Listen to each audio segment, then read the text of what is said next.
So I declare open this public hearing of the Joint Committee of the National Broadband Network. Before calling the first witness, I ask a committee member to move that the media be allowed to broadcast the proceedings today in accordance with the rules set down for committees, which include fair and accurate reporting of proceedings, and not take footage or still images of members' papers or laptop screens. I move that, Chair. Thank you, Mike. The committee is today continuing its hearing on the 6-monthly review of the rollout of the National Broadband Network and welcomes representatives today from the Post Office Agents Association Limited, Capgemini and Australia Online. I now welcome the representative of the Post Office Agents Association Limited.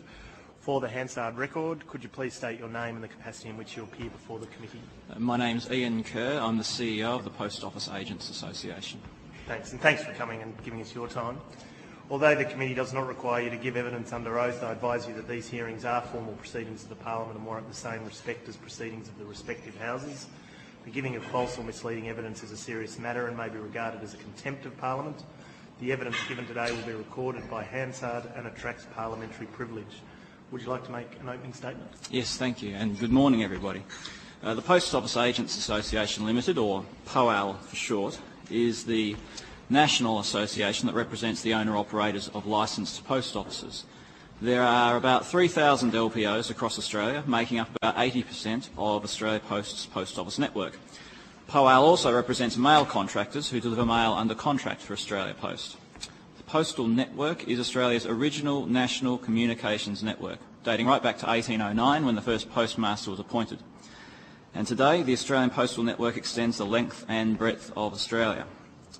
The Post Office has seen many changes to how we communicate, many of which could have been viewed as a threat. Telephone, the telegram, the telex and the fax. SMS text messaging, now email and the internet. The Post Office remains a visible presence in our communities, constantly evolving, while some of the technologies I just mentioned are now obsolete. The proposed National Broadband Network promises to accelerate the impact of the network on many aspects of business and indeed our personal lives. It's our view that the NBN must be implemented and used in such a way as to bolster existing access to communications, especially in rural and remote areas. At this point, I'd like to briefly outline some of the community service obligations that are placed upon Australia Post. These CSOs serve the purpose of safeguarding access, pricing and service levels. Australia Post's CSOs include obligations to provide a letter service at a single uniform rate within Australia, maintain a network of post offices, including 2,500 in rural and remote areas, deliver to 98% of delivery points 5 days per week, and maintain a network of at least 10,000 street posting boxes. While these CSOs address the matter of the number of post offices and to appoint the distribution of post offices, there's no stipulation that all post offices offer the complete range of Australia Post products and services. All post offices offer basic postal services such as postage assessment and lodgement of postal items, but not all offer online banking, ID verification services, parcels tracking, money transfers, real-time bill payment or access to certain local, state and federal government services. A community expectation has built up over time that basic banking can be done at the local post office.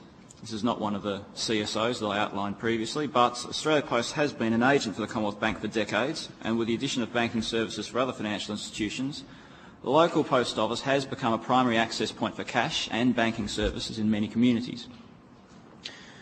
We can see that for those communities in regional, rural and remote Australia which have been abandoned by the banks and have seen the amalgamation of local councils and the gradual erosion of local services, the Post Office plays a central role in the day-to-day functioning of the community. Communications, banking and other services are all available in one central point. So where does the NBN come into this? There is an opportunity for the NBN to not only build new infrastructure, but to help maintain or improve existing infrastructure. Of the 3,000 LPOs I mentioned at the beginning, 464 do not have access to Australia Post's electronic point-of-sale system. Australia Post has not installed its point-of-sale system at these LPOs because they process a small number of transactions each year. To give you an idea of transaction levels, we're looking at less than 2,500 transactions per year. And it's a catch-22 situation for a licensee who wants to build up their business. They need technology to offer a greater range of services, but they need to reach certain business levels in order to qualify for the technology, which is unreachable unless they have the technology already. There's no way for the licensee to bridge the gap, and there's no compelling commercial case for Australia Post to install its point-of-sale system at these LPOs. One of the major costs that make it unviable to install Australia Post's point-of-sale system at these small LPOs is the cost of installing and maintaining the data connection. If the NBN can provide remote and rural LPOs with access to high-speed data connections at a low cost, then this will reduce a significant barrier to installing Australia Post's point-of-sale system in small LPOs. As outlined in our submission, upgrading to Australia Post's point-of-sale system would provide three principal benefits to local communities served by these LPOs. Firstly, the LPO becomes more viable and at a lesser risk of closure. Secondly, a greater range of postal services will be available to the community. And thirdly, there will be a greater access to financial services in the community. All Australians deserve access to a first-class postal service, no matter where they live, and the NBN could play a part in improving access to postal services in small LPOs, serving regional, rural and remote communities across Australia. All right, thank you. We might take some questions now. The first one I've got is the 464 post offices without the point of sale. Have you got a list of those by any chance that you could give to the committee? I'll check with Australia Post to see if we can generate a list that can be provided to the committee. Yes. Because that'll be of value to us just to back up what you're saying about location.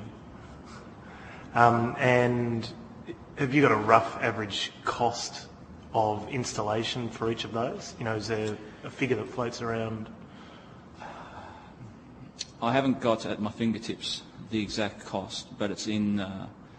There's a number of costs. One of the costs is the cost of installation, which includes the putting in the pipe, let's call it, the data connection, putting in the actual desktop technology, which is a minor cost these days. A desktop computer can cost less than $1,000. But there are other peripherals as well, the PIN card reader, check reader, and so on and so forth. So the initial setup can be a five-figure sum. And then there's an ongoing maintenance, let's call it, help desk, upgrading of technology, maintaining that data connection, paying for a download and upload of data.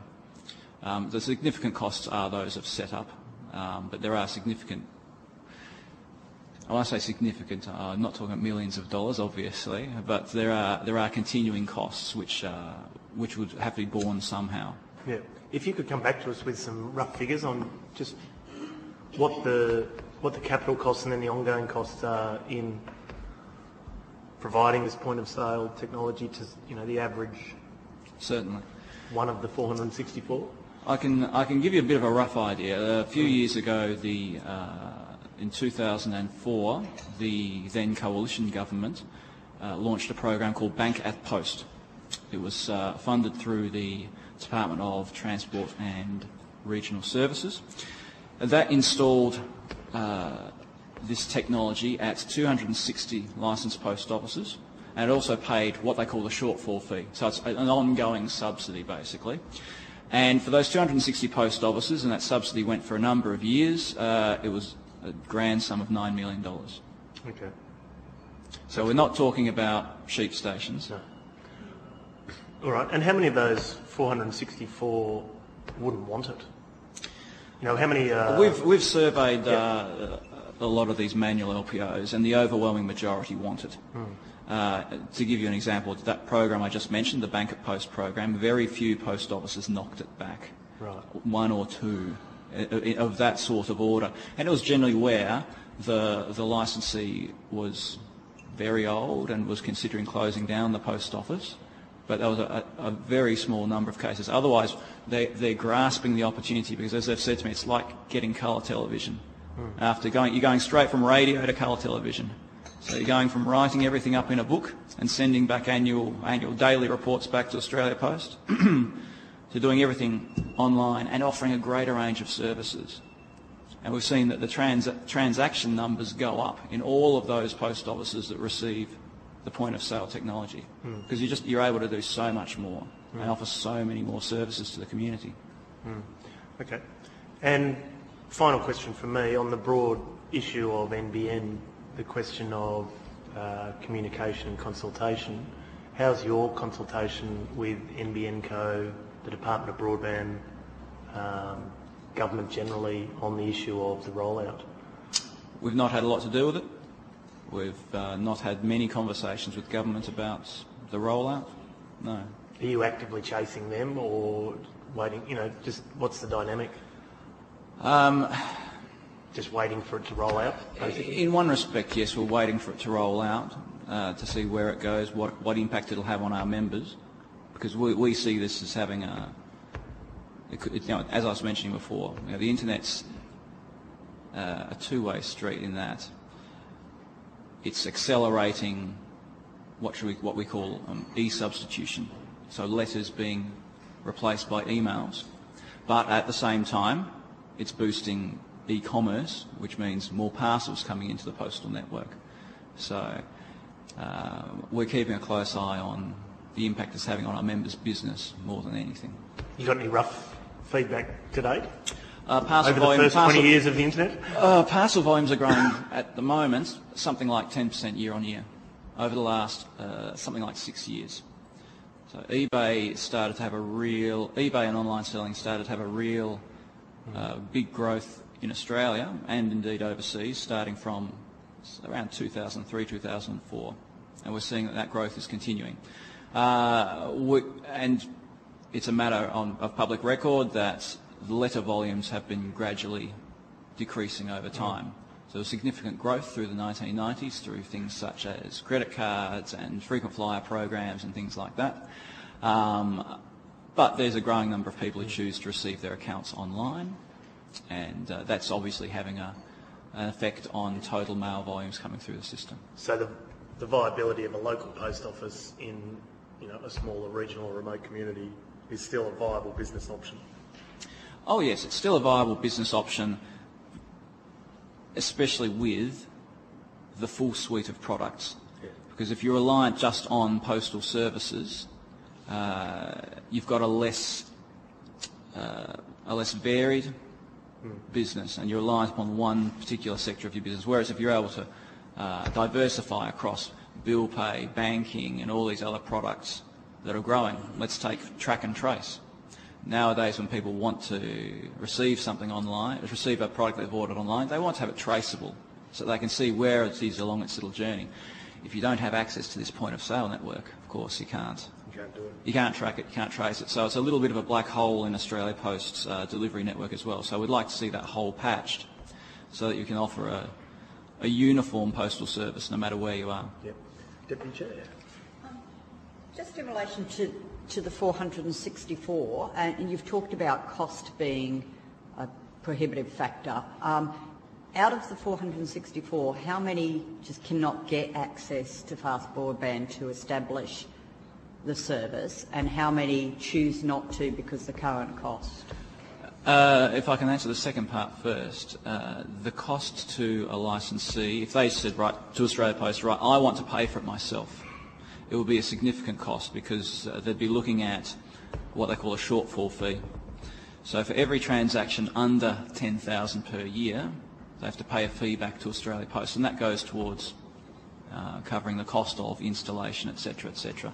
So it's not so much a question of having access to broadband in the community, it's more a question of, is a licensee prepared to stump up a whole lot of money to subsidise the installation of the point-of-sale technology themselves, basically punting that they'll be able to grow the business in order to get a return on that investment.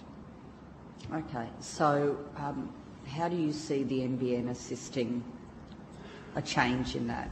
So if it lowers the cost of entry by virtue of lowering the shortfall fee or lowering Australia Post's costs, it could change, first of all, the Australia Post attitude towards installing EPOS, the electronic point-of-sale system, at these post offices. It could also provide if the government were to consider going on another program such as the Bank at Post program, it means that the total cost to the government is lower as well. Because if you're not paying so much for that initial data connection, it means that you can install the point-of-sale system at more LPOs at a lower cost. So it's about making the cost more competitive. Basically. Okay, thank you. So this is quite an interesting conundrum, isn't it? You know, it's a bit of a catch-22. Yes. But one of the players here in your submission, you talk about the fact that particularly the relationship between Australia Post and the Commonwealth Bank. So given that these 400-odd Licensed post offices. licensed post offices can't perform those transactions, particularly the ones that you list on in your submission about business banking, CBA debit deposits and withdrawals. Has there been any interest from the Commonwealth Bank to actually partner in getting these particular organisations on board as part of their kind of growth strategy? As far as I'm aware, they've not made any moves to subsidise or help install the electronic point of sale at these post offices. But it's a good point that you make. Yes. Okay, thanks. Thanks, Jay. Thank you, Chair. Just a few questions to follow up there. With the 464 LPOs that don't have access, are there any in suburban areas that you know of? There may be a handful, but we're talking about a very small number. I would say if there are any, it'd be less than 20. The vast majority are in rural and remote Australia. The ones in the suburban areas, is that by choice that they're not on it, or is it because there is I doubt that it would be through choice. Okay, so it's I because doubt it would be there's through nothing running past the premise that allows them to connect at a speed they need to operate. More likely they have a very low level of Australia Post business, and it's not been a viable proposition to upgrade. Okay, so it's actually their turnover that's holding it back. It's the number of Australia Post eligible transactions, so the number of bills that get paid, number of banking transactions, number of money orders, etc., that gets processed at that post office, which determines the eligibility in Australia Post's eyes for receiving the technology. Okay. With the electronic point of sale system that you use in the LPOs, does that only do the functions you've described in your submission, or does it also do general, what I'd now call general retail functions, that is scanning of barcodes, various other things that we take for granted in most retail businesses? It's a full point of sale system, so it does everything from scanning barcodes on cuddly bears to ID transactions, so proving ID, banking transactions, track and trace, so scanning barcodes on parcels. It is a wide-ranging platform.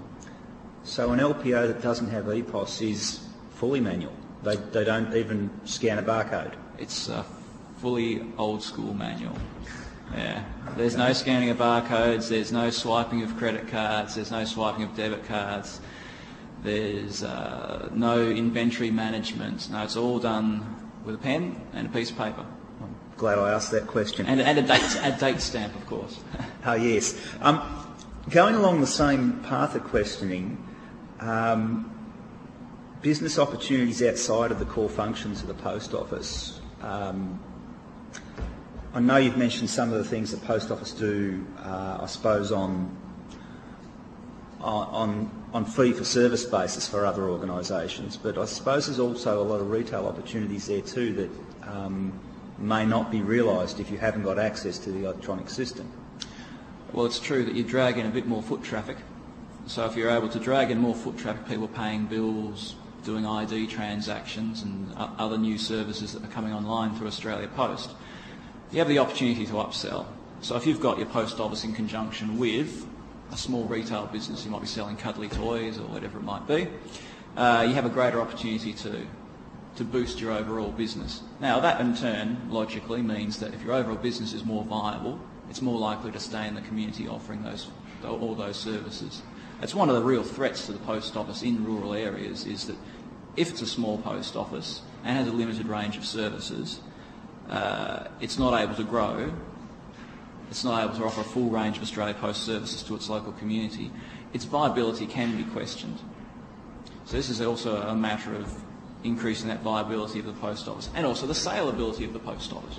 Taking that a bit further, if you've got a couple who have been operating a post office in a small country town and they've operated it for 30 years, which is not atypical, they eventually want to retire and live a quiet life, they have to be able to sell that post office. If they can't sell the post office, what happens? The post office may close. So that leaves everybody worse off, not just the local community, but the surrounding areas as well. My final line of question is just in regards to the electronic point of sale system is what bandwidth do you need to operate, and does it improve as a system with a higher bandwidth available? It's a very good question, because Australia Post is in the process of upgrading its point of sale network, and it's upgrading it to a system which is a bit more hungry for bandwidth. And one of the complaints of our members at the moment is that the new system's too slow. Now, if we've got a bigger pipe connecting the post offices to the central server or to each other, it'll mean a better quality of service for customers coming in the door. Because it is one of the complaints at the moment, is that the system is too slow. And one of those factors has to be bandwidth.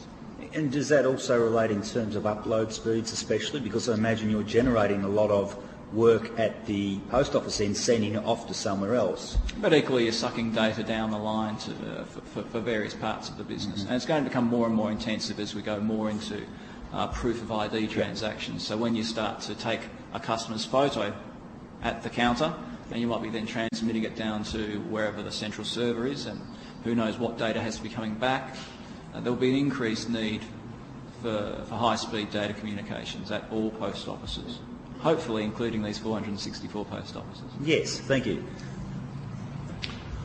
All right. Are there any other... One more question. Sure. And before you do, can I just confirm, you made a point before about, was the figure, the amount of transactions, Deputy Chair and I were just confirming whether it was 10,000 transactions or $10,000. 10,000 transactions. You were right, I was wrong. That's on Hansard, did you realise that? Thanks for that. Sorry. Mr. Chairman. Yes, Paul. Oh, yes. Sorry, Paul. That's Ursula. right. Any chance of me asking a couple of questions? Yes, sorry. One of the dangers of being out of the room. Ursula's just got one more question, and then I'll hand over to you, Paul. No worries. Okay. Thanks, Paul. Just a question. You're saying that the Australia Post proprietary software and system, if you are a small if you're a small business with a LPO outlet in your business, is there capacity for you to use a different system, which is an e-commerce based system, and have your Australia Post transactions as a cost centre within that? Yeah, that's a simple question with a complex answer. Many of the transactions that Australia Post offers through its point of sale system can really only be offered through that point of sale system. Mm-hmm. You could conceivably have your own point of sale system for the other part of your business and, as you say, sell postage stamps or other pure stock sale items. You could do it through there. However, you'd be missing out on the more complex transactions. As I mentioned before, let's say business banking. You wouldn't be able to do that through an alternative point of sale system, or proof of ID, which is another growing area for Australia Post. You wouldn't be able to do that through the other non-Australia Post point of sale. But yes, and I'm sure there are people out there at the moment who are running their Australia Post sales for stock items, stamps, express post, post pack, things like that, through the other part of their business. Okay. But it's not the ideal situation, clearly, because the ideal situation would be to have that full suite of Australia Post applications and products available. And so is one of the issues, sorry Paul, just the last question, is one of the issues the fact that if you are, it's the Australia Post that has the relationship with the Commonwealth Bank and the financial services licensing? That's right. A licensee, the owner-operator of a licensed post office, is an agent of the Commonwealth Bank by virtue of the relationship with Australia Post. Yep, okay. Thanks Chair. Thanks, Ursula. Paul? Thank you. Ian, you talked about the bandwidth needs when you were asked that question by Mike, but do you have a number on the bandwidth or the speed requirement to support the Australia Post system that you want to have? Short answer is no. Long answer is I can always ask Australia Post to get some more information on that. Yes, it seems to me that might be a useful thing to do, either for you to do or for the committee to do, because if I understand your argument correctly, what you're putting to us is that you believe that the introduction of the NBN will make it feasible to deliver a connection of the required speed to a lot of locations that licensed post offices are in today, where it's not feasible to deliver that speed today. Is that a fair summary of what you're putting to us? Yeah, that's an excellent summary. I'll get you to write my next submission. So I'm interested to know what the speed is, because it seems to me there are two alternative, well, there may be more than two, but I can think of two alternative possible explanations for what's happening. One is that the required speed is physically not available in a lot of the locations, but the other is that it's not a problem with speed, but it's a commercial decision that's been made within Australia Post as to not wanting to incur the expenditure on either the connectivity or the system in the LPO, or both. Well, at the moment, that second point definitely applies, and as I was saying before, the increasing demand for bandwidth from Australia Post will mean that we'll need to have better quality connections. But as I said before, I will get back to the committee or get Australia Post to respond on the bandwidth requirements. Just on the locations of the LPOs that today do not have the system, what would be the minimum population size of a centre that they'd be located in? There are a couple that have very small populations. 27 is the local community served by one post office in New South Wales. So they can serve very small local communities, but at the same time they do serve a wider area. That's quite typical for a post office in rural Australia to serve, people within a 50 to 100 kilometre radius.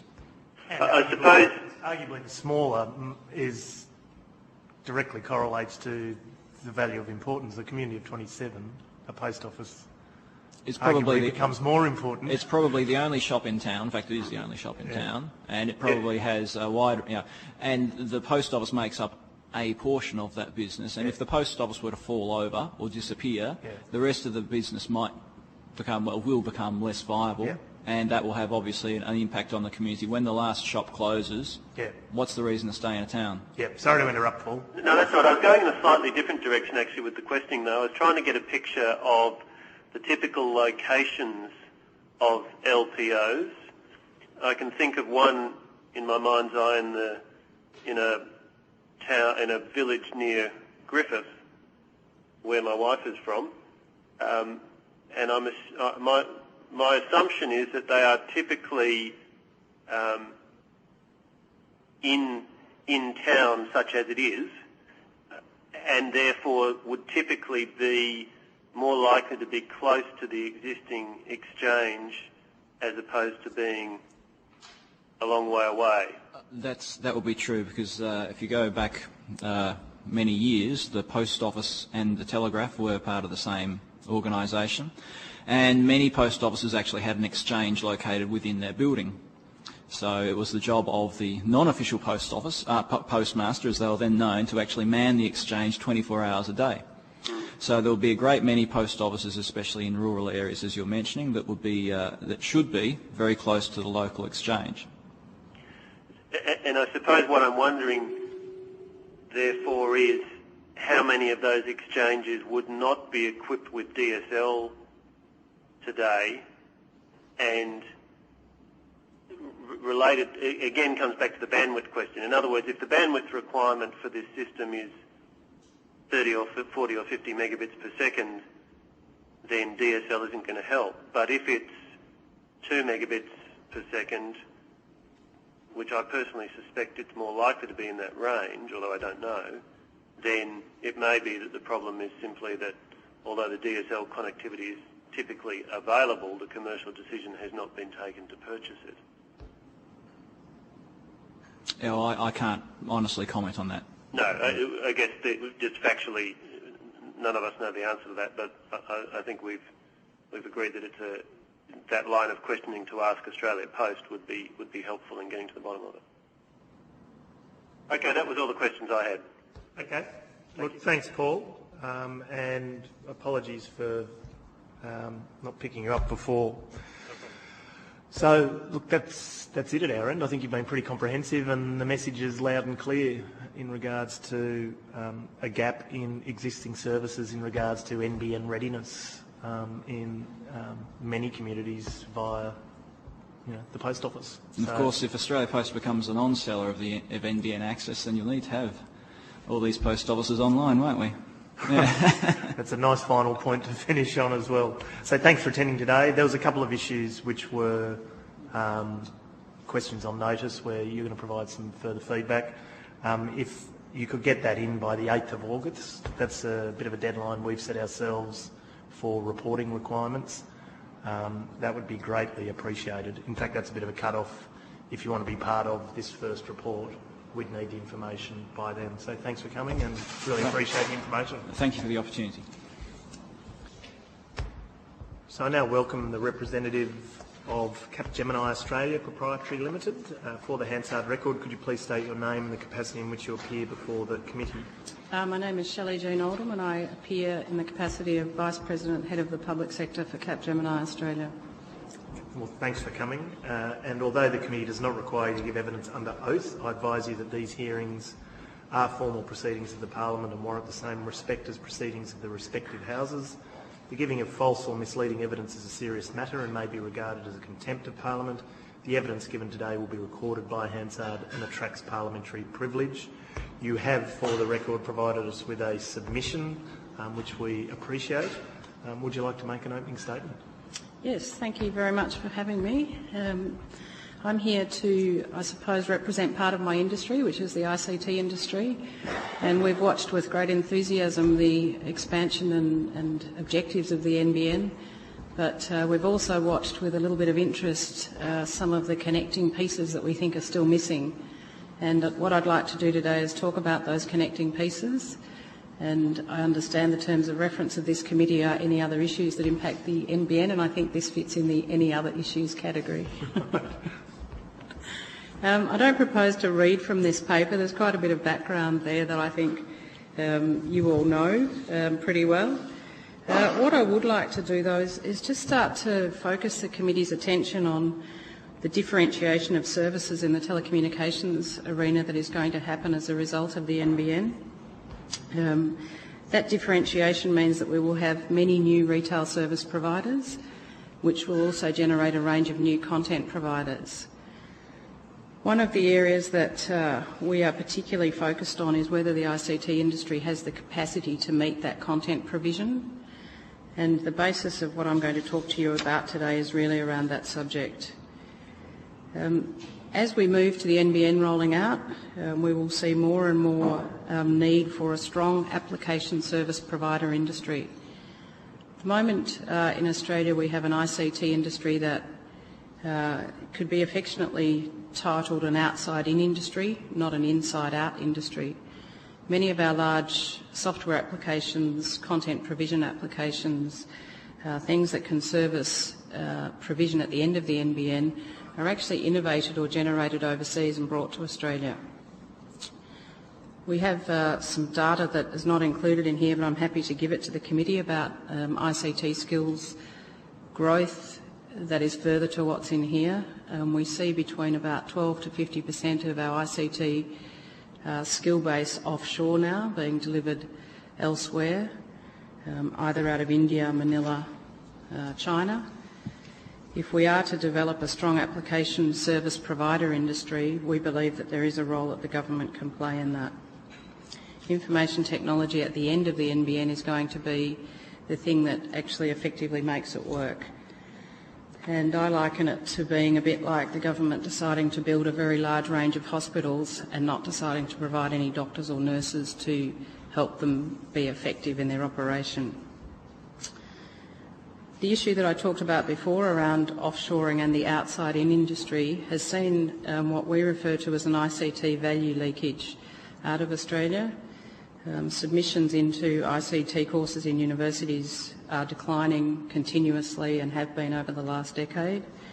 The development of ICT skills in regional locations is not something that's heavily stimulated. It's really dependent on the university. We do think that the NBN is a very visionary project, but we think there is a lot that the government could do to stimulate ICT innovation, production and deployment of ICT applications. The issue I referred to before as an outside-in industry is really kind of a bit of an affectionate term. We've seen in Australia some very successful ICT initiatives, the development of Wi-Fi, for instance, the development of a tool called Oracle Policy Automation, which was a local Australian ICT company. The first one that the Oracle software company purchased from Australia is now rolled out all over the world. We'd like to think that the NBN could help stimulate further applications like that and could help stimulate growth of ICT skills in regional economies.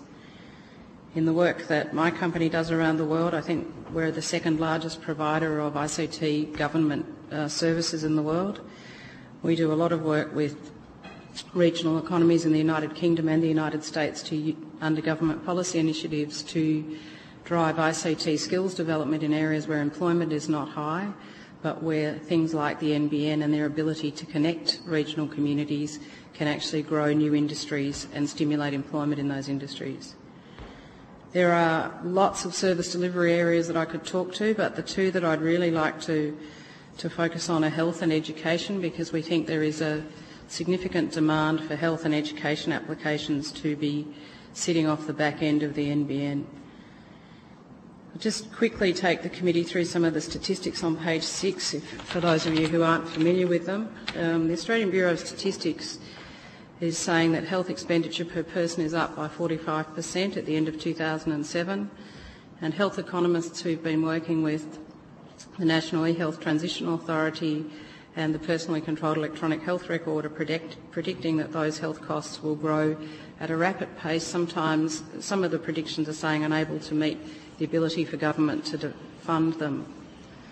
While reducing costs isn't a single solution response, we think there are lots of ways that lower costs can be achieved. Appropriate patient monitoring in the home to reduce service delivery costs and overcrowding of emergency situations and hospitals.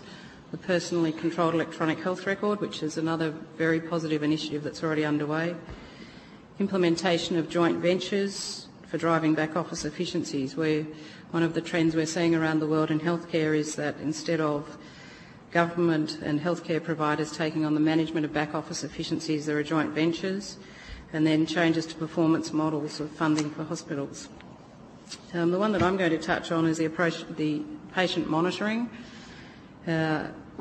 Home monitoring for things such as diabetes, heart disease, asthma, kidney disease. There's quite a significant list of initiatives that can be managed in the home. And through the use of high-speed symmetrical broadband connections, you can assist people to monitor their own health in conjunction with their practitioner. To be able to do that, though, requires the development of some applications to support it. It's not just a matter of connecting the NBN connection to the home. There's tools need to be built for patient and practitioner connection, secure transportation of results and supporting imagery, referral provision, connecting to local practitioners, pharmaceutical providers, and so on. Our view is that the system that's being built under NBN, or the ecosystem if you like, to support it, really needs to look at ways to stimulate the ICT sector to start providing those applications from an inside-out view in Australia, not from an outside-in view, being applications that come from either the US or from the UK. If you look at the ICT courses that are being delivered at the moment, there are only 2 universities who are delivering specific ICT e-health application development programs. I think they have between them about 120 students in it. So with a bit of a dropout rate, you might see about 80 or 90 students coming out of those. Our concern is that that's not going to be enough to meet the need that's going to be in the market. Talked a little bit about the PCEHR, but we do think that that's just one piece of the puzzle. We think that the need to build those applications and sit them at the end of the NBN, dedicating potentially through government policy one port in the home for provision of healthcare, especially in areas where we know the demographic requires additional support. The other area that I wanted to talk about was education. You want to keep going, yeah? Yeah, sorry. Okay. That cup of tea time. Please keep going. Okay. Technology has changed the pedagogical learning model quite significantly, and Melbourne University did quite a bit of work in understanding for the Victorian Ultranet what the impact of that might be. There was some fears around whether technology would move students and learners and teachers away from a standards-based curriculum, but experiences from overseas show that the traditional learning model, which has always been around a standards-based curriculum that paces children from, say, 1 to 5 through their classes according to timetable and teachers' tempo, and that's been the model that we all grew up with, I think everybody in this room, learning. The research on the impact of that, though, shows that learning progression, motivation and individual cognitive styles can be better satisfied through guided social constructivism and with very positive student performance results, and we're seeing this in other parts of the world. And by that I mean that students can have an interactive technology application that allows them to effectively learn and progress at their own pace, being motivated by the work that's in front of them, not by the work keeping parallel race with their peers.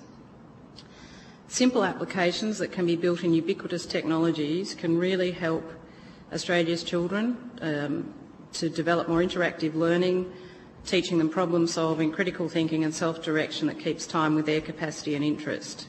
At the moment we're seeing a number of similar application initiatives coming into the Australian market from the United Kingdom. Our concern is that we should really be developing the skills and those applications in Australia from the inside with people who do understand the context of our learning system and can deliver applications to support that. We think that the need for specific, very rich applications, online collaboration tools, standard-based curriculum delivery tools and teacher training skills will really be one of the things that the NBN delivers to not only remote and distant communities but to students and schools all over Australia. We did see the Victorian Education Department through its Ultranet project take on an initiative similar to this. Their experience was that the stimulus in the ICT industry wasn't strong enough to bring the skills to bear. They did have to bring a lot of people, experiences and technologies from overseas to be able to deliver that project. We think that's not how Australia should be developing its ICT industry. We have looked at the NBN Enable Education and Skills Service program, and we think again that's another fantastic initiative. The program funding, though, however, is expected to be picked up by TAFE organisations, higher education institutions, schools and industry representative bodies. We think, though, that the government does have an opportunity to increase the capacity of the ICT industry to drive that funding to deliver with locally designed and developed applications and helping again to stimulate the ICT industry. Just a couple of things about what's going on in the ICT skills arena and whether it has the capacity, should we be fortunate enough to be growing these sorts of applications in Australia, whether we have the ability at the moment to support that. We saw the demand for ICT skills increase 3.9% in the March quarter. University placements, as I said, have been declining. Some universities are prepared to publish the data about how much and others are not, but an indicator is that we saw Monash University in Victoria, that used to be the largest intake number of ICT skills 3 years ago, halve its department, which I think is a telling sign. In the Clarios Skills Index, these skills are now ranked 7th in order of the professions with the highest skills shortage out of 100 different skill sets. There are some other unique factors that are impacting on the ICT skills market. The disaster recovery effort in Queensland is having a significant impact on our industry. Many people had data centres, application stores sitting in basements. The rebuild of those is quite significant. The drain on IT professionals for the commodities boom is another thing. We're finding that we have people can leave working in the cities of Melbourne or Sydney and go to the top of Queensland or the Northern Territory and get double their salary for doing the same job, just through the through the mining boom. Project activity in Queensland has had a fairly dramatic rise, and the financial services industry in Victoria.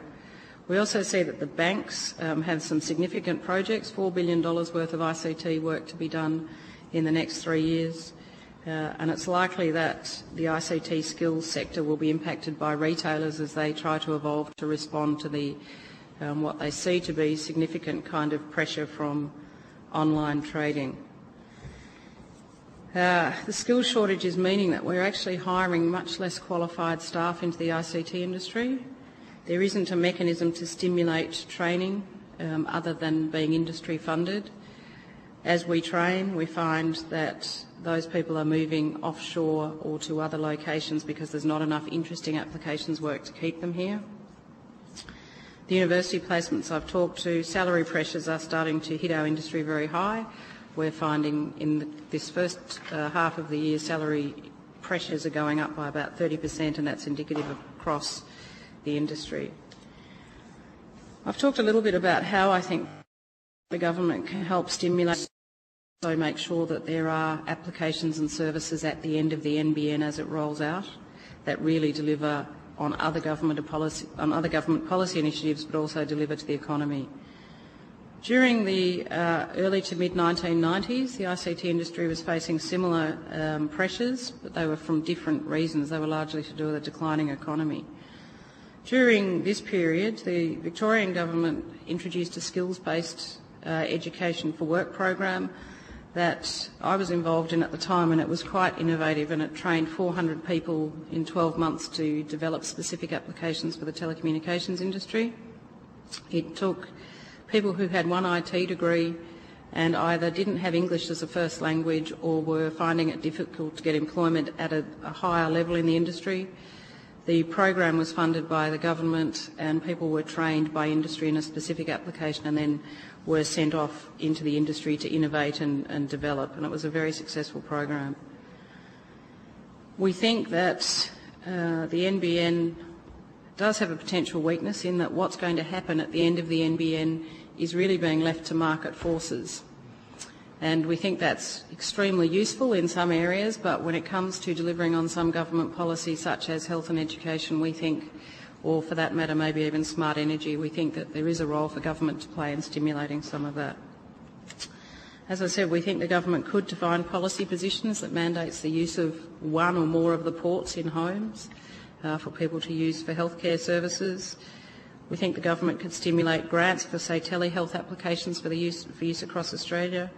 Criteria for establishment of grants could be stimulation of regional employment. There are 2 centres that we work with that have the capacity to have data centres and what have you in place to help support those. And that's Ipswich in Queensland, which is an upcoming NBN rollout area, and Ballarat in Victoria. There may well be more of those, but they're 2 that we're aware of. In closing, I think I'd just like to comment that we think that there is a role that government could play. It could associate developers of software that are funded through grant initiatives into export programs as well to significantly grow some of this part of the sector out of Australia. The NBN is a strong and visionary proposition, and we think it's poised to have significant impact on the work life and community life of all Australians. We think it's a catalyst that will drive many initiatives, but health and education we think are key initiatives that should be further enabled by the government. We are concerned though that the shortage of ICT skills in Australia could impact the full benefit that is available to the NBN, and we think it could also drive further introduction of IT expertise from overseas that eventually removes our capacity to deliver on these critical skills.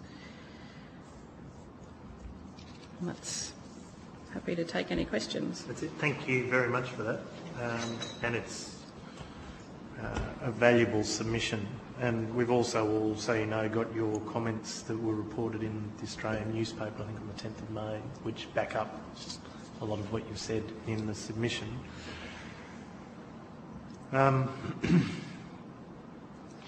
Where do you start?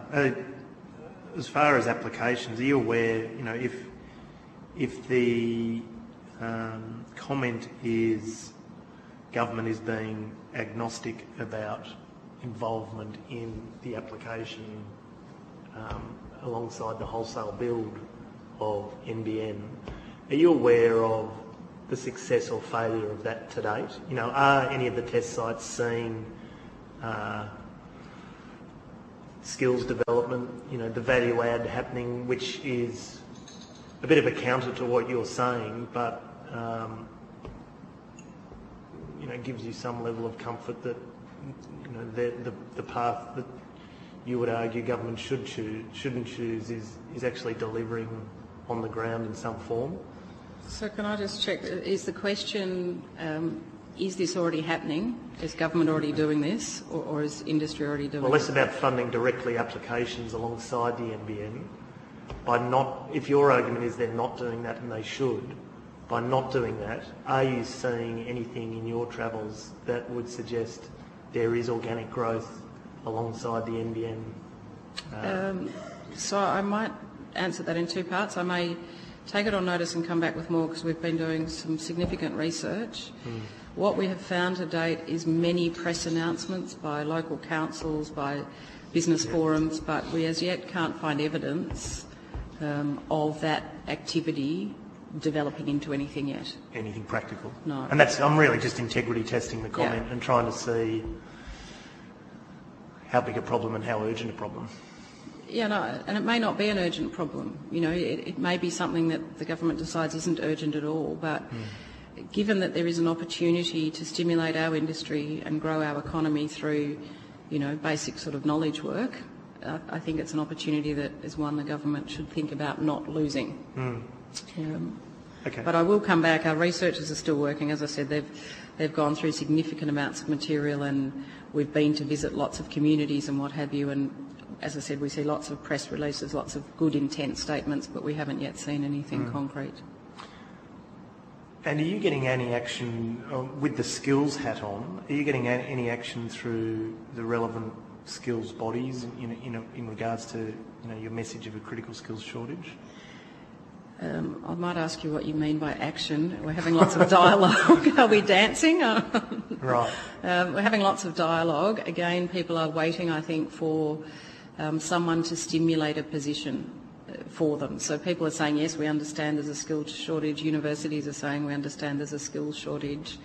We've spoken to a number of the big banks, and they're saying we understand there's a skills shortage, but 25% more can just go offshore.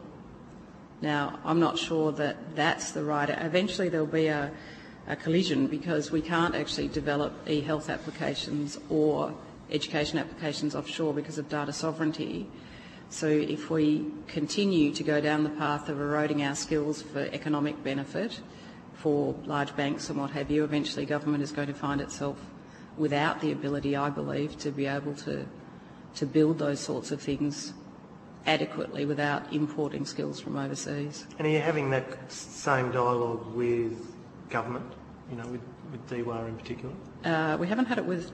We've had it with many agencies in government, but not DWA. Right. And why not? Just timing so far, right. Really. Okay. Have they made any noises in regards to their awareness or otherwise of a skills shortage? So the last meeting I had with DWA around this issue was over a year ago, and they were not confident that there was a skills shortage. I think if I was to go back and talk to them now, they may see that differently. Righto. Okay. Deputy Chair. Thanks. Thanks. Just on the skills shortage, I know probably a decade ago, I mean, everyone was promoting the fact that ICT jobs were the jobs of the future, and in fact the market got flooded. with qualified people in ICT, and they couldn't necessarily find the jobs, and so it really peaked, and so we saw a decline then, or levelling out of people going through the courses and then getting the jobs. Obviously, this isn't the only industry we've seen those peaks and those drops, and we've been through that with the traditional trades as well. What I'm interested in knowing is what you've said. The universities have acknowledged it, the industries have acknowledged it, many businesses like the banks, banking sector have acknowledged there's a skills shortage. What is being done by the ICT industry? Because we saw with the traditional trades, it got to the point that businesses just said, it's not my responsibility, someone give me a tradesperson. What is the industry doing to try to generate interest in the sector again?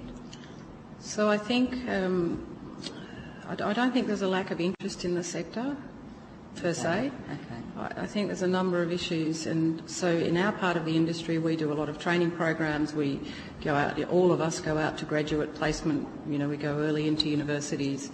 I'm aware that the AIIA, who is the industry body, and I don't pretend to speak on their behalf, but I'm aware that they are driving conversations with government around, what do we need to do in terms of skills development. As a participant in the industry, it's very difficult to get our board to commit to training a particular skill set, for instance, until they know there's a stimulus in the market to need it. So there's a large range of businesses activity as usual sort of things going on in the market where we have the skills and we can meet those, but when new initiatives need to be built, such as things like, telehealth, there aren't the skills there, and we've had requests from people in government who are wanting to explore those sorts of applications, and so have some of our peers. And we have one person who has telehealth experience in our workforce of 1,000 in Australia, and we have 500 from overseas that we could bring into Australia. The point I think I'm trying to make is that if the stimulus is there to build those applications using Australian resources, organisations like ourselves would commit to training them, even independent of a university training them. So, talking about the stimulus, I guess define stimulus. Is the stimulus funding from the government, or the stimulus you're already getting approaches from the health sector and so forth saying, we're interested in people who can develop platforms, applications in these areas, and you're saying there's no one skilled in this area really in Australia. Is that not stimulus? The demand's there. I'm trying to understand what the stimulus, because that also goes to what you're talking more broadly about the applications and the development of applications, that the stimulus isn't there, even though as an industry you know what the potential is of the broadband, what it can do, and you can foresee all of these opportunities, but you don't consider the future opportunities, and you know that there's growth and profit to come from those opportunities. That's not stimulus. It's not the right kind of stimulus, I don't think, or it's a kind of stimulus that it's a market that we can easily run and compete in. But where we have an area that is not a commitment from government to say we would prefer to do this using Australian innovation, we find we have global players come in, and we're seeing that quite a lot. There's a couple of US-based health companies. They come in and they say, we'll just shift 500 people in from the US, we can do this, and that cuts out the potential for the growth of Australian innovation and services. And government then starts to get compromised because most of us have offshore centres that we work with. So the US provider says, well, 20% of our work will go offshore, you don't really mind, do you? We then get challenged around all the data sovereignty issues, and so there is that stimulus there, but we're happy to compete in that market. But the issue for me is around the lost opportunity for Australia to be creating those applications themselves, creating those skills. If you look at some of the regional locations where call centres could be placed, for instance, and then have other applications sitting behind them. If you look at the nurse online service, the NBN will enable that to become richer, smarter. Instead of a phone call, it could be a full consultation. Now, we could go to the US or the UK and buy a software application to do that. So pretty easy. So when you talk about stimulus, it's really, you know, the demand's there or the interest's there, but the industry needs to be satisfied that the demand is for the Australian product. Yeah. That's what, you know, having doesn't invested in the applications, in the research and development of the applications, you want to be confident that they're going to be picked up.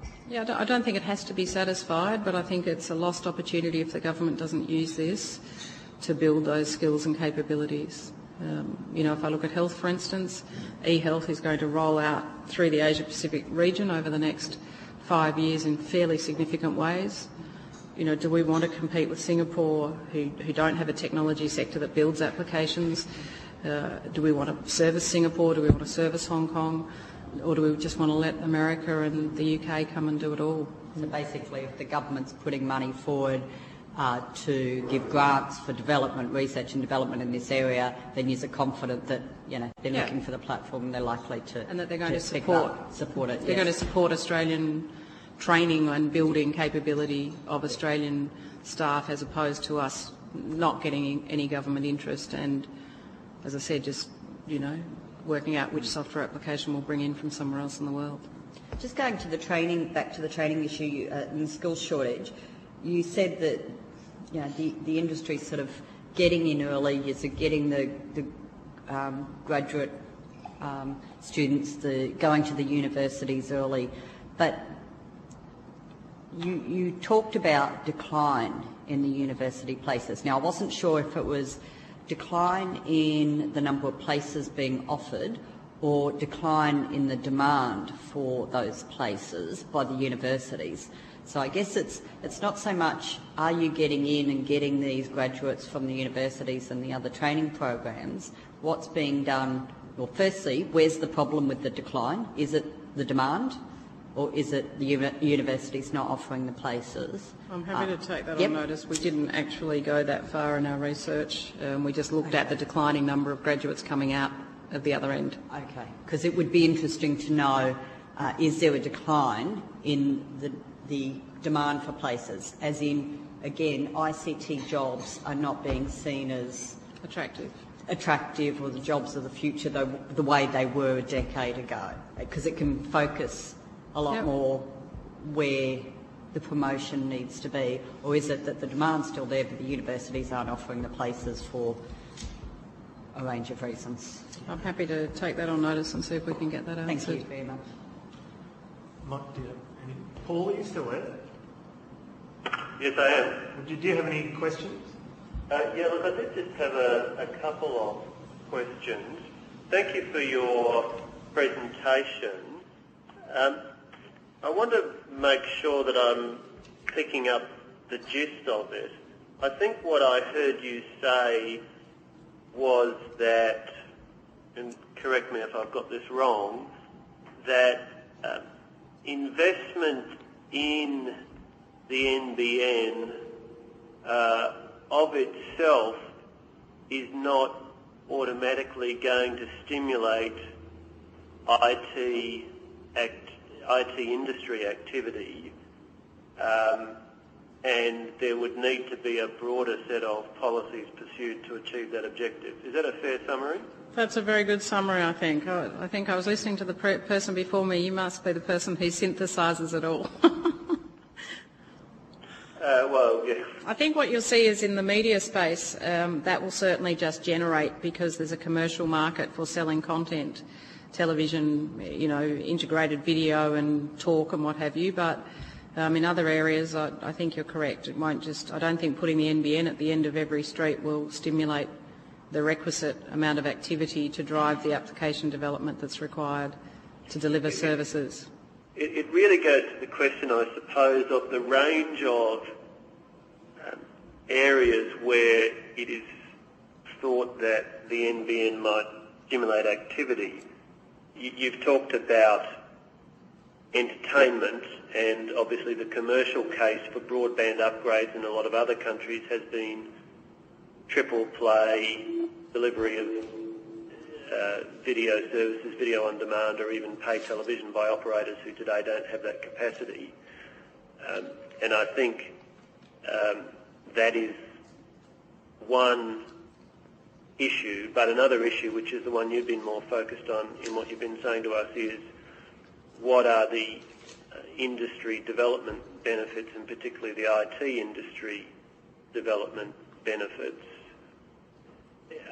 Can you think of examples in other countries of significant investments that have been successful in stimulating industry as opposed to stimulating consumer activity? I can talk to some that I know that we have been involved in. So in Scotland, we developed an initiative where an online application was put in a regional location in Scotland to deliver all of government's procurement across the United Kingdom. It delivered, I think, about 170 jobs in an area where mines had been closed down, delivered £800 million worth of savings over a period of 4 years, and is now an application that's joint venturely owned between ourselves and the Scottish Government and is sold throughout Scotland and other parts of the world. So that's one that I can bring to mind. I'm happy to go away and get our researchers to find more. I know there are quite a few around. Well, no, that's a very interesting example. So is that across the full range of goods and services the government is procuring? Yes, it is. It started with hospitals, went to schools, then went across each government department and agency. And does that build in things like online auctions or other methods of putting price pressure on vendors? It has about 5 or 6 different ways of going to procurement. I'm happy to provide the committee with a case study on it. The Scottish Government has its own website, which is, I think, www.eps.com. I'm pretty sure that's what it is, but I can send that along. I think that would be very useful. If I can just ask a follow-up question. You talked a bit about e-health. From an end-to-end point of view, looking at the challenges and opportunities in e-health, where does a high-speed broadband network fit into the picture, and how does it compare to things like agreeing and imposing data transfer standards and protocols,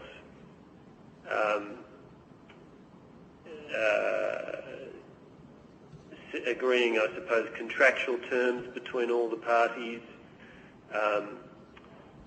central data storage? What are the various components that you need to be thinking about to come up with an e-health solution, and where does an access network fit into the picture?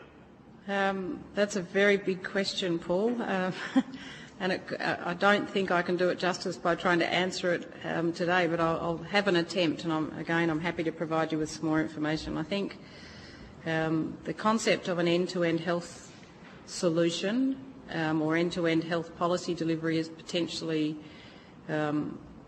misleading is the wrong word, but is just too much to bite off at once. If we look at the PCEHR and the network hub and broker system that's being put in place to manage that at a national level, we have found in other countries in the world, so in the Netherlands we worked with the same initiative, and we found there was a need for a health information exchange that sat at each state level in the Netherlands to feed back up to the federal level.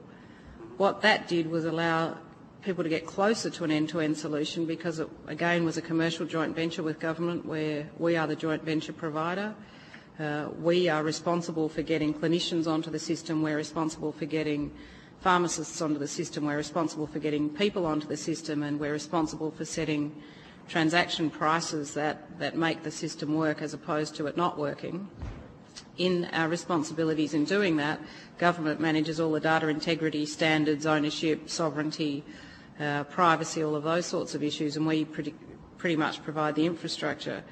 What that does then at a state-based level is allows healthcare to be closer to a community and for the record to just be fed up and integrated at a federal level.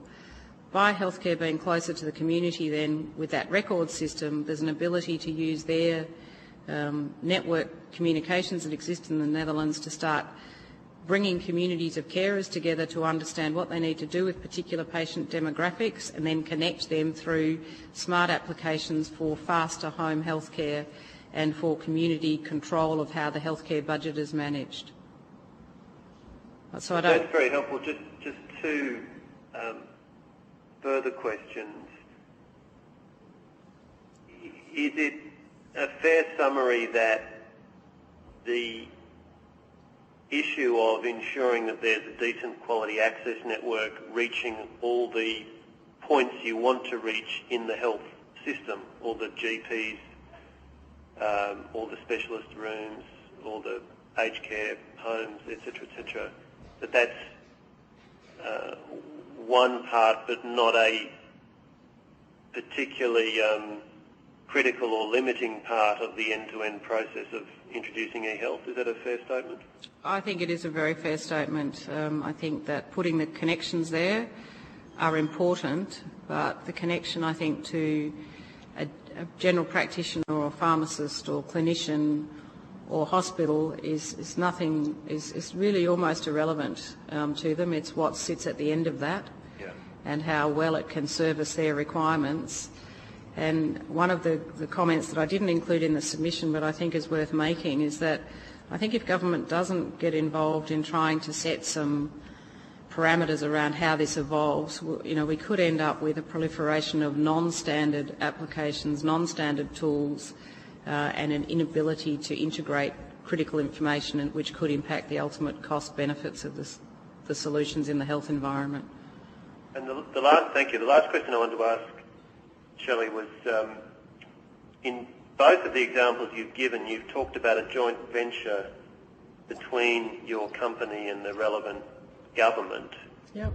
What benefits does that offer to government, and what risks are there in a model as we have with NBN, which is entirely government-owned and operated? So the benefits of joint venture, I just might give you a bit of background context. I came from inside government running and implementing large ICT applications. As I see it, the benefits of joint ventures are the agility and ability to bring commercial methods, approaches, tools, software and skills and discipline to a government environment without government losing control. It allows for, so we are a joint venture provider to Her Majesty's Revenue and Customs Service in the United Kingdom. We run their entire ICT environment. It's a £1 billion a year contract.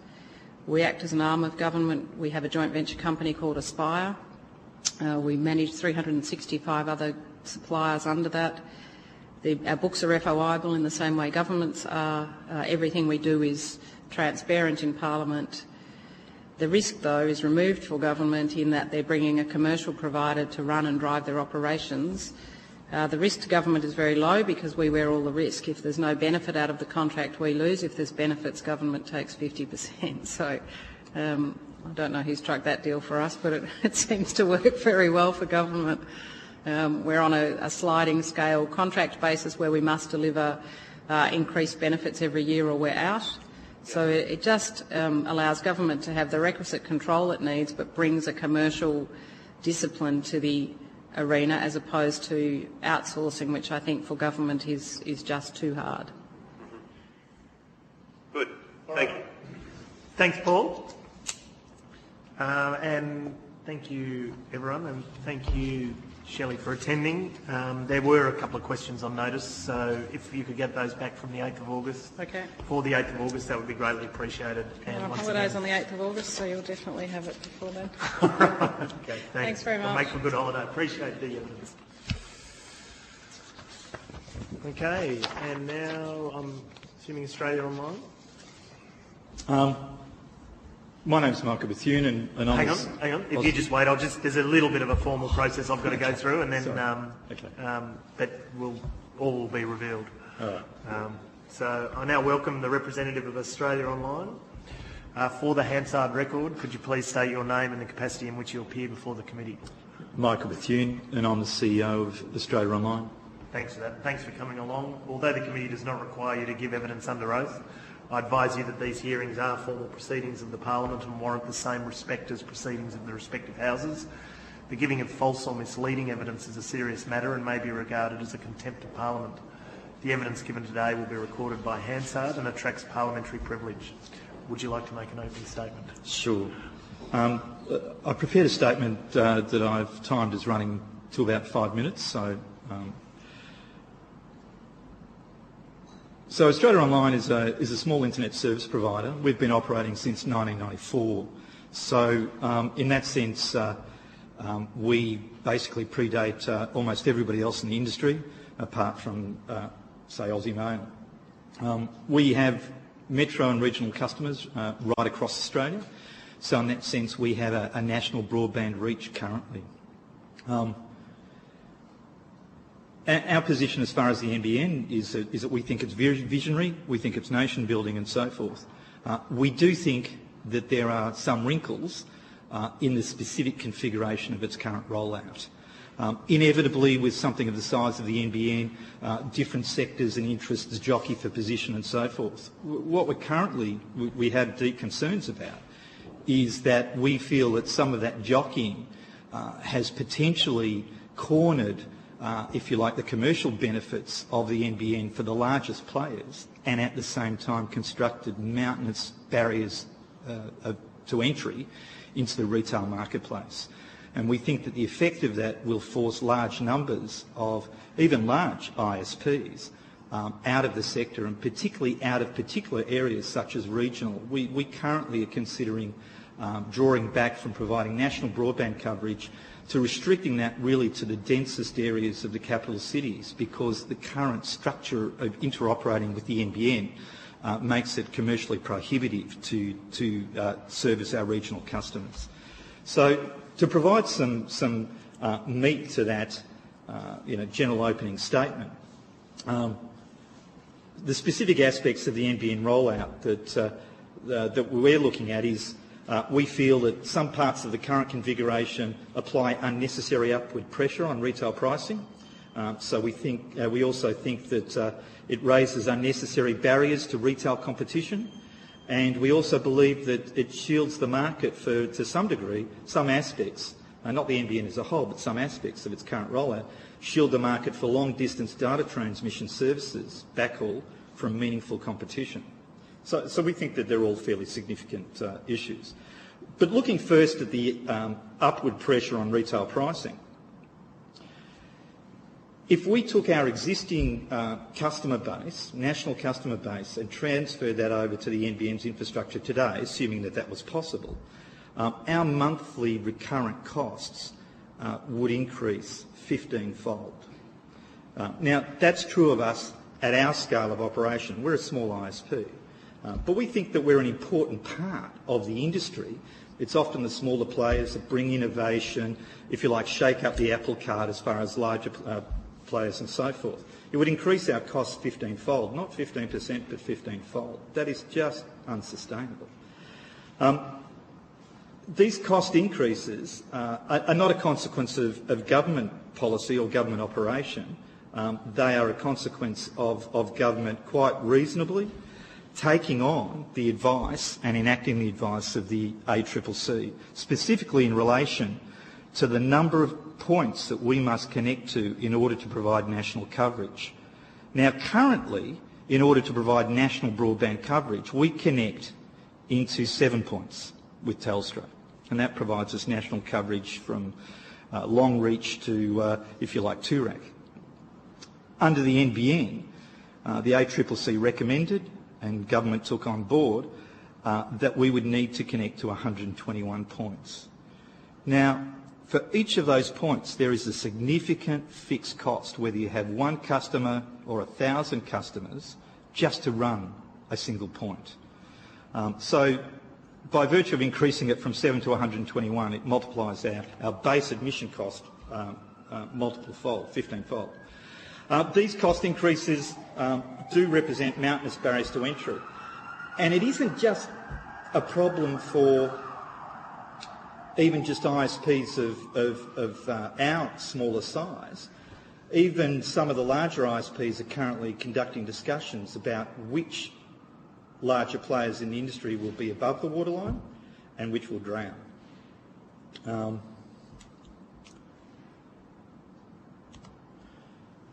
Now, an objection to reducing the number of points that we must connect to, and hence barriers to entry to the retail marketplace, is it will shut down a currently private marketplace in long-distance data transmission.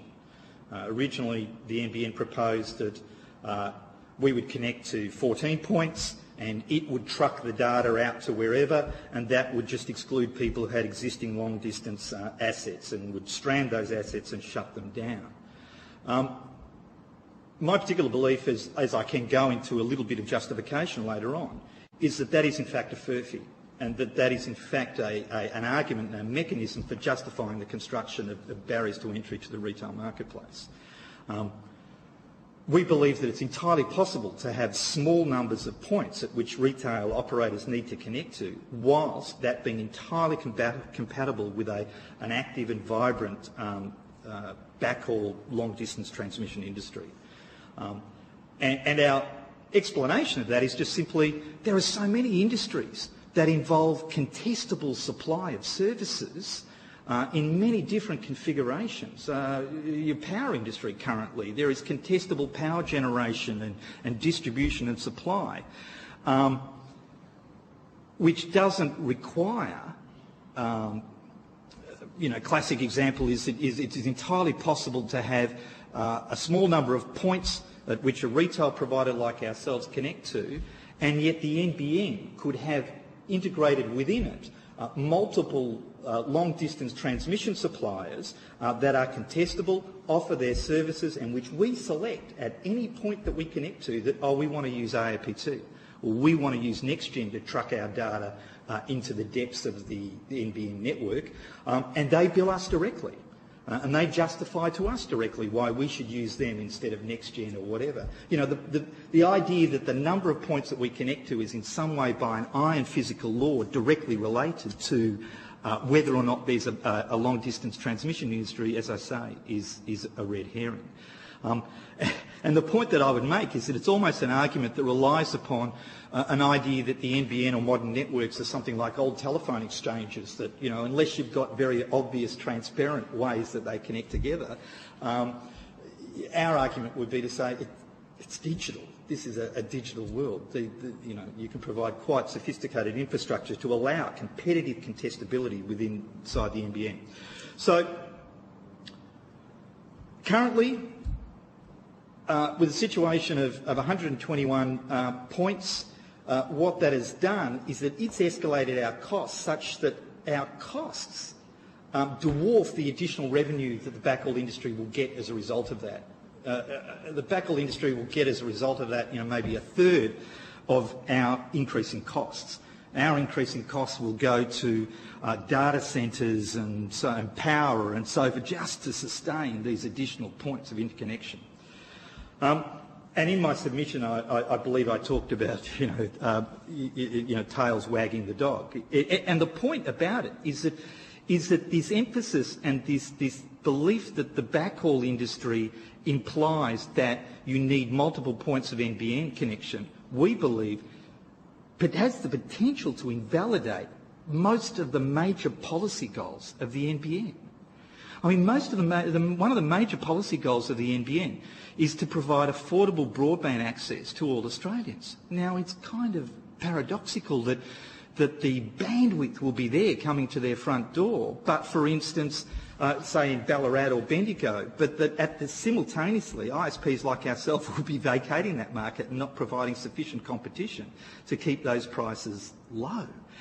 It's also ironic that this backhaul issue and this point of interconnect issue invalidates national policy goals such as uniform wholesale national pricing. So I propose instead that the NBN can be reconfigured with only a handful of points of interconnect being required to provide national coverage, just as we do today. This isn't a brand new world we're talking about. We only require 7 points today.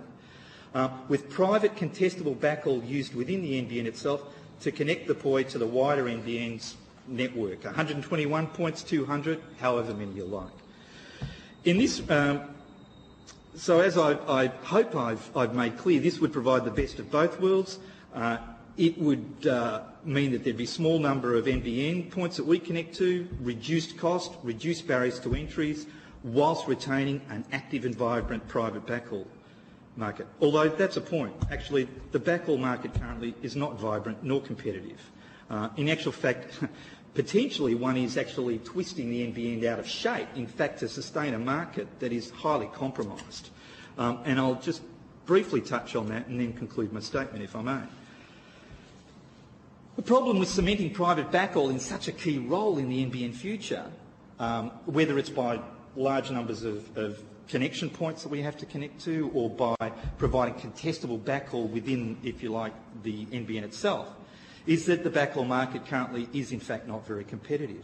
Now, partly this is because Australia's size and so forth, and that there's very few comprehensive backhaul providers. But also the issue is that those providers that are available are often conflicted by their own retail operations, such that they're reluctant to sell to us, to their retail competitors, at anything less than a very premium price, because the vast proportion of their business interest is their retail and not their backhaul provision. So I suggest that if one provided contestable backhaul within the NBN, this could actually boost competition, and that what it would mean is that you would remove the conflict with the provider's retail interests by separating backhaul data provision from retail operations.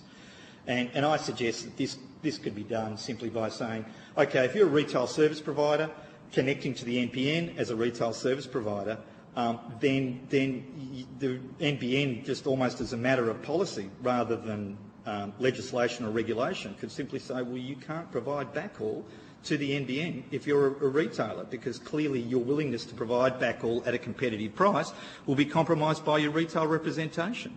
And we would suggest that for the existing operators that are concerned about stranding of their assets, well, it avoids stranding of their assets, because they then have the choice to say, well, are you serious about providing backhaul into, as a business? And if you are, well, then clearly you'll be happy to separate that backhaul asset from your wider retail operation. So in conclusion, I suggest that, look, I urge government to take steps to protect retail competition. It is a serious concern, and protect the private backhaul marketplace. And I would ask government to request NBN Co to formulate plans for facilitating the use of private contestable backhaul within the NBN itself, and I would like to ask this committee to lend support to this request. All right, look, thank you for that.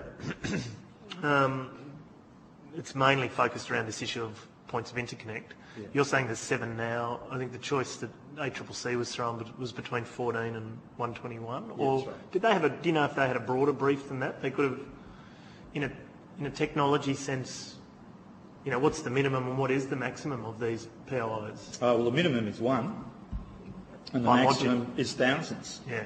I mean, literally, you could say that a point of interconnect exists at the end of every street, if you like, at every fibre distribution point in the NBN. So, and indeed, the ACCC, when they tackled it, and to give the ACCC their don't misunderstand for a moment that I'm attempting to cane anybody. I mean, the ACCC did a very good job. We've sat down with the ACCC and so forth, and the ACCC looked at it and basically they were asked an opinion, and they went to the industry and they asked the industry's opinion. And the industry's, the members of the industry out there that are large enough to afford full-time regulatory liaison officers and so forth did a very good job of representing that you needed a large number of POIs in order to do backhaul. But the ACCC didn't do an analysis of the competitive implications of this, nor was it asked to. And the ACCC didn't do any kind of modelling as far as what the competitive implications were this, nor were they asked to.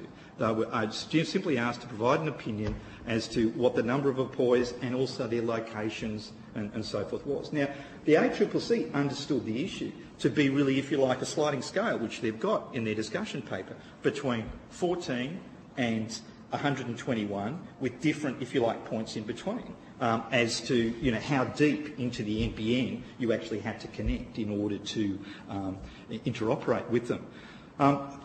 My suggestion, and I believe that it's moderately unique to date, is to say actually that characterisation is misconceived. That is to say, it's not just a question of 14 versus 121, misconceived on the basis of the suggestion is that in order to have backhaul, you need 121 because that will more widely disperse them, and therefore there'll be a need for retail operators such as ourselves to buy data transmission to connect to those more remote points, one in Ballarat, one in Geelong, and so forth. Whereas if there's fewer, they'd just be in capital cities and we wouldn't need backhaul in order to connect to. And what I'm saying is misconceived, is that they're the only options.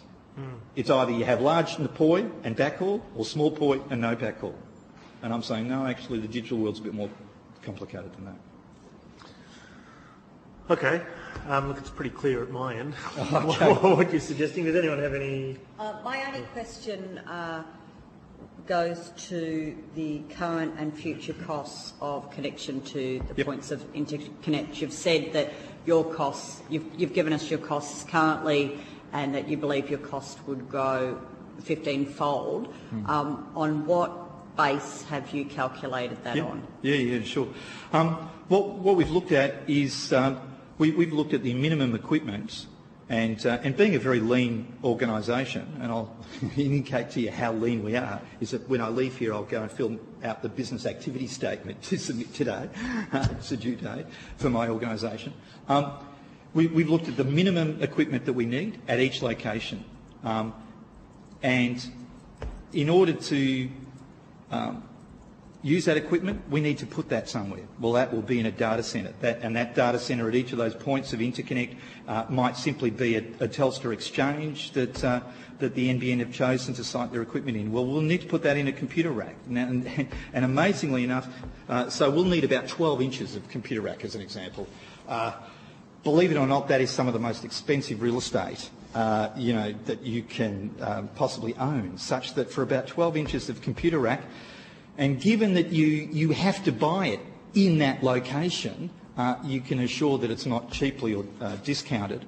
That will be of the order of potentially up to $1,000 for that 12 inches right to bolt your equipment into, plus power, plus you need to pay some fees to the NBN and so forth. So, can I just clarify though? Are you talking about your capital costs? Because I know you've given us two lots of figures. Yes. And sorry to interrupt, but I just want Please. to clarify the figures you're talking about. You've given us capital costs, but also your minimum network costs. Correct. So the things you're talking about. And that's recurrent. The network costs there, where I believe the costs today are about $40-something thousand, and we're talking about $700 and something thousand.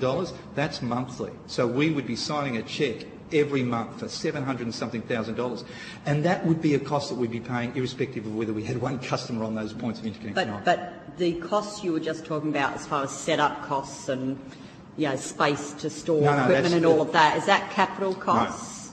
No. So that is part of those monthly costs? Absolutely correct. And are you basing it solely on current figures and your assumption that it will be the same cost multiplied by, now 121 points of interconnect as opposed to 7? Or is there actual figures out there in the industry saying once we have 121, this is what's going to cost? None of our competitors share their figures with us. We ask them to, but they don't. So we have to go to our suppliers and we ask them a quote, and that's what we did. We said, okay, we need to locate, and at that stage when we were doing these figures, and it's still not sure, where are those 121 points going to be? Well, there is a list of proposed sites and so forth, and we took that to our suppliers and we said, okay, in order to get long-distance data transmission to these locations, how much will it cost? Now, some locations it was reasonable, it's $40 or $50 a megabit. Other locations, it's $200 or $300 a megabit, as an example. So we actually went out to people and said, quote, so these are real prices that we would have to pay today to real suppliers to connect. at those locations. Has there been any indication that with the backhaul, with the number of points of interconnect, that there may actually be a reduction in overall costs? As a consequence of scale or volume or that buying in all bulk? Of those factors. Yeah. As I say, we went with 121 points and said, quote, and so we have every expectation that our suppliers would have factored that in. Now, there was no one supplier that could cover all of those locations, so some of it was AAPT, some of it was NextGen, some of it was nobody else supplies but Telstra. Yeah. Thank you. Yeah, I just wanted to try to figure out how the figures were calculated. Same lines, Michael. The monthly cost, I worked it out, it's about $6,500 a month from your figures. Okay. Pays for, I suppose, what and to who? Yes. It pays for rack space. So not only do you have to buy it, you then have to pay an ongoing rental for the space you've bought? Is that how it works? What happens is you turn up to somebody like a Telstra Exchange, and Telstra have a number of computer racks in there, and you say, literally, I want 12 inches of space, which they use an arcane industry standard called RU to specify. And Telstra says, fine, okay, well, that's your 12 inches of space over there. You go bolt your equipment into it. We bolt our equipment. Telstra sends us an invoice every month for that 12 inches. So that's not a capital cost, that space, that's an ongoing rental? Absolutely. Okay. That's right. And let me tell you, is that that kind of space at the moment is an absolute premium and doesn't come cheap. So I'm just extrapolating this, I suppose. If there is 121 POIs in their new facilities, because obviously they're not there at the moment, does that cost come down? Is there... Yeah, Telstra obviously have the market at the moment. You have little choice. Sure. Is that something that can happen when there's more around, or do you think it'll follow the existing example? Cost could come down. Cost could go up. A couple of examples. Some of those points will clearly be, if it really does run out at 121, some of those points will be in Telstra exchanges because they're the only possible buildings in those locations that can supply it. But others of them will be in NextGen. NextGen is a large line haul operator that doesn't have retail operations, a backhaul operator. Although I must say that one supplier who's, and might I say though, that's an interesting competitive question, which is to say, oh, I'm a backhaul provider. I've been appointed as one of the 121 points of interconnect, and I now know that the rest of the industry now has to come and site their equipment in my data location. How cheap am I going to sell that? Now, one of those people who are going to be one of the providers, I happen to know, recently managed to charge $2,500 for 300 watts of power on a monthly basis, purely on the basis of that equipment had to be there. So people do use fairly strong-arm commercial realities. Yeah. Okay, the other and last question I have is, with the current 7 points of interconnect, do you have a presence at all of those? Yes. And do you intend to have a presence at however many points of interconnect there are in the future? We have two choices. I'm literally hoping that this 121 doesn't come to reality, because I just see it as so undermining the essential policy goals of the NBN and the achievement. And just from a side, I find it outrageous that therefore some large players, as I see it, would be able to garner the commercial benefits from effectively a public asset that they didn't fund at the cost of the ordinary Australian taxpayer that did fund it by virtue of higher priced broadband. But putting that to one side, we will have to identify those areas where we have the highest density of customers currently and abandon the rest. Maybe by selling those to existing providers, but either way, pulling back to saying, okay, this location, this location, this location, we can have a commercial operation. Our revenue will cover our costs. Having said that, though, I'm not entirely hopeful. I think that we will probably be vacating the industry, and I would make the point that when I say that we've been in the industry since 1994, It's kind of ironic, isn't it, that a large broadband that's supposed to be open access and equitable would actually force us be the thing. I mean, the GFC didn't force us out, the tech boom didn't force us out, but what forces it out is the NBN. That's all my Paul, questions. are you still there? Yes, I am. Have you got some questions? Yes, I do. Thanks, Michael, for your presentation.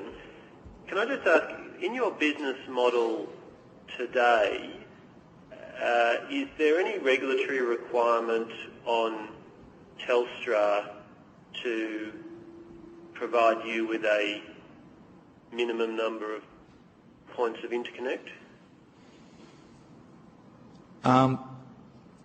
There's no regulatory requirement that I'm familiar with that requires Telstra to supply a particular number of points of interconnect for national coverage. No.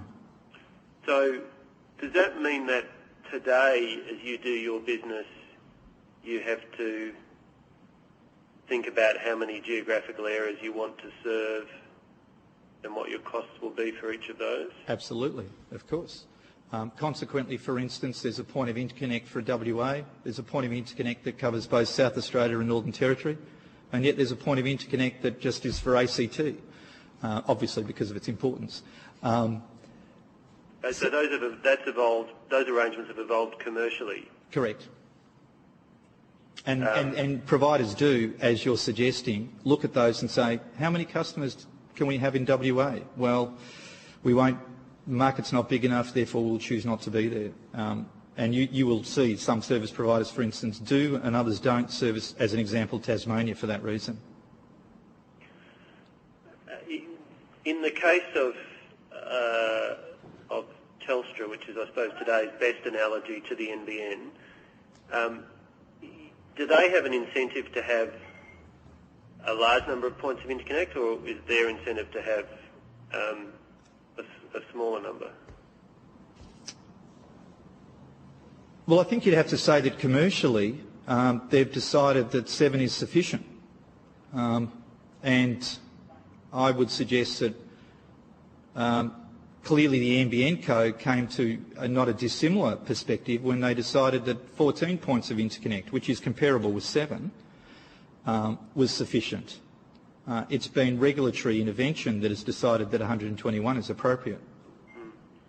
Not do commercial. you, in the marketplace today, do you have options to buy connectivity to get you to a range of places that you may not have a physical point of presence in? Yes, we do. And that there's been a suggestion that, if you like, wholesalers will do the connection to, if you like, the 121 points of presence and therefore aggregate it back to enabling us, for instance, to only connect to 1. And that is true, and hopefully I'm still answering your question, and It's certainly a pertinent point. But might I say is that we ourselves have used wholesalers in the past, and our experience has been that the use of wholesalers never provides you with a commercially viable option, simply because the wholesaler adds an additional level of margin that makes you uncompetitive in comparison to your competition. So, yes, you've reduced your point of presence costs, but you've increased other costs and you still can't compete with your competition. So you yourself really have to connect to those points. Otherwise, you may as well not play. Has NBN said whether they will separately sell backhaul, or in other words, your options to get to these points are to either, at one extreme, physically build fibre to each of them, which is obviously not economically viable for a small player, or to buy capacity from people who have existing fibre to those points. Yes. One of those players is obviously going to be NBN. Have they said whether they will offer that as a commercial service? they will be specifically regulatorily prevented from doing so. The specific rationale for the 121 points is to avoid having the NBN run the backhaul from those 121 points back to the capital cities.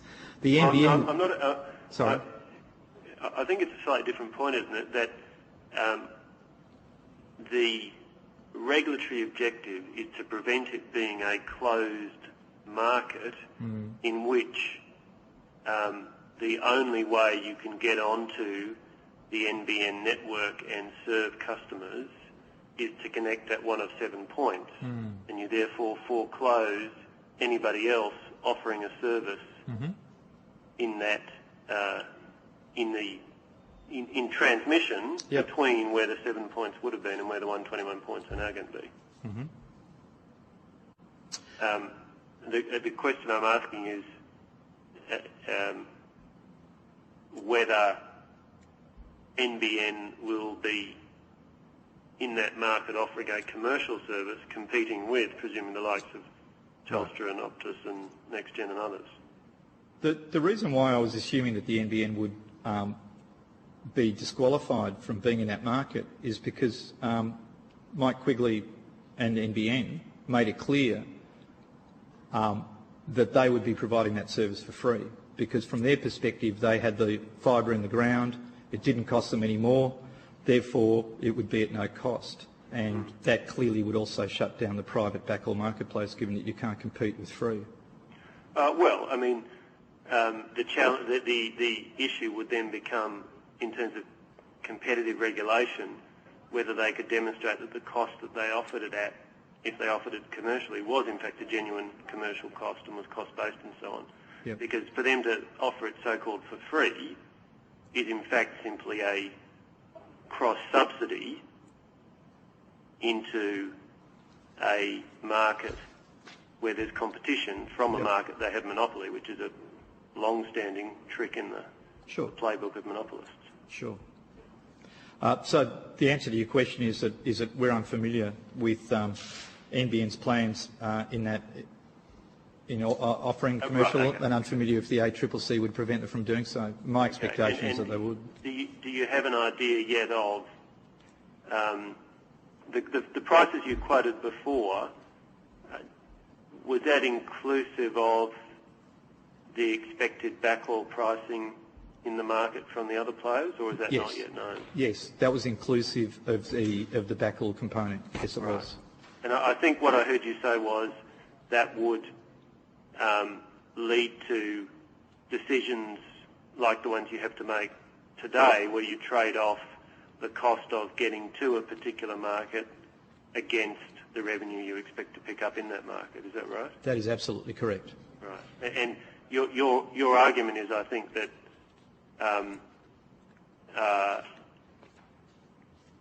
that effectively NBN's pricing, or the total pricing construct that resellers face, should allow you to serve any location in Australia for the same cost. Is that essentially your argument? Look, I am happy to leave that to government to decide. My understanding was that government stated that its objective was a national uniform wholesale price, so that the costs that players face to service somebody in Longreach was the same as their cost to service them in Vaucluse, and therefore that the Australians, irrespective of their geographical location, would also face the same retail prices and therefore have equitable access. Now, that was my understanding. That's not my ambition. Sure. I believe that was government's policy ambition. Based upon your long experience in the industry and your knowledge of costs in the industry, is that, in your view, a challenging objective to meet? In other words, you're starting from ground zero. Do the costs to serve different parts of the country vary? Right now, with Telstra, on ADSL, I face the same cost to service a customer in Longreach as I do in Vaucluse.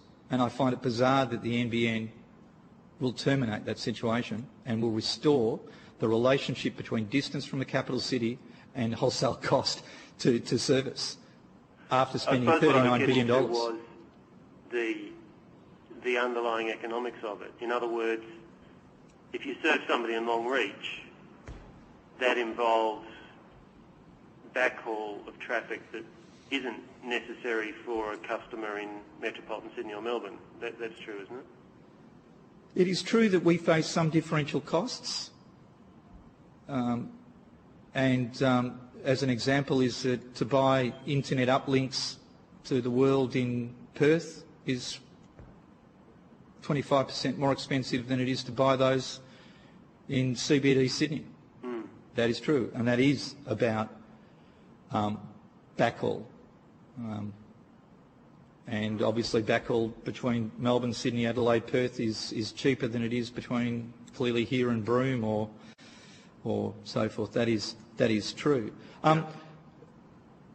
But I might suggest that I'm not saying that we shouldn't have to pay commercial rates for backhaul.